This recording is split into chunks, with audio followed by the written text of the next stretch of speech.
Okay, let's start with the topic. Section 5 of the chapter, that is visualizing the nation. जैसे आपने chapter 2 में पढ़ा होगा कि रविंद्रनाथ टैगोर ने एक फोटो दिया था, एक पिक्चर दिया था इंडिया को, दैट इज भारत माता. दे personify a nation in the form of a person. Same way, this is a topic where German state and French nation have personified their country, giving a face. So while it is easy enough to represent a ruler through a portrait, statue, how does one go about giving a face to a nation? Artists in 18th and 19th centuries found a way out by personifying a nation. So personifying means giving a human image to a nation. Human image to a nation. That term personifying. In other words, represent a country as if it were a person. Nation were then portrayed as a female figures. The female form that was chosen to personify the nation did not stand for any particular woman in real life.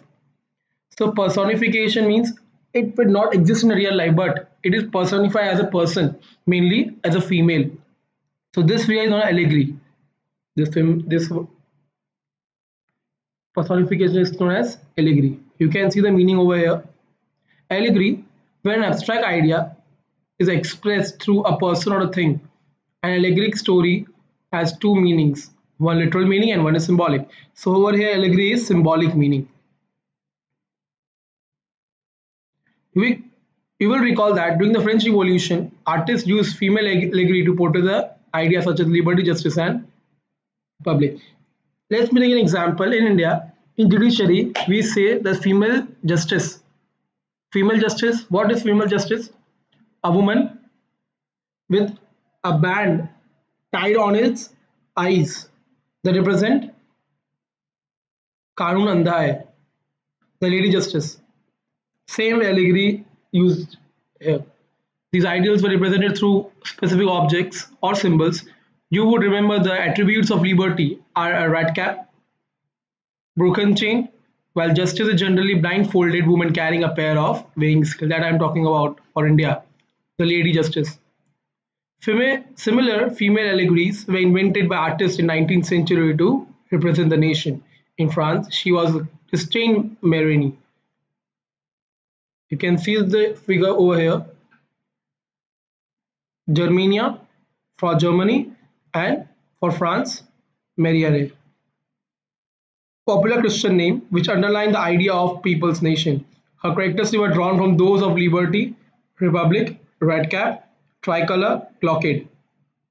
Statues of Marina were erected in public squares to remain the public of national symbol.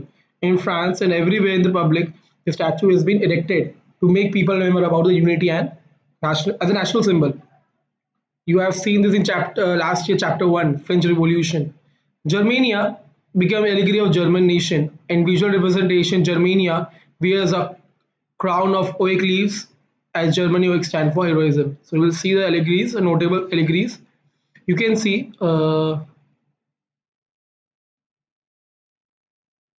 this picture. This is where you can see the Germania, the German allegory given in the picture.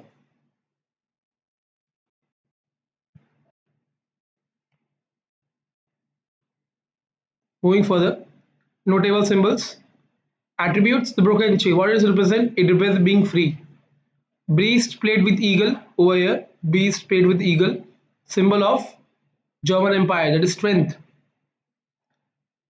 Crown of oak leaves, the crown of oak leaves over here. Heroism, sword, that is talwar, readiness to fight. Olive branch around the sword. This olive branch means willingness to make peace. You know the olive is stand for peace. Red, black, and golden tricolor, that is national flag of German state. And rising sun, beginning of a new era. We can see behind rising rays. Okay, this is a fall of Germania in 1850, painted by Julius Hebner. Again, this picture, Germania guarding the Rhine. Rhine is a part of German state at that time. with a sword and a shield with her.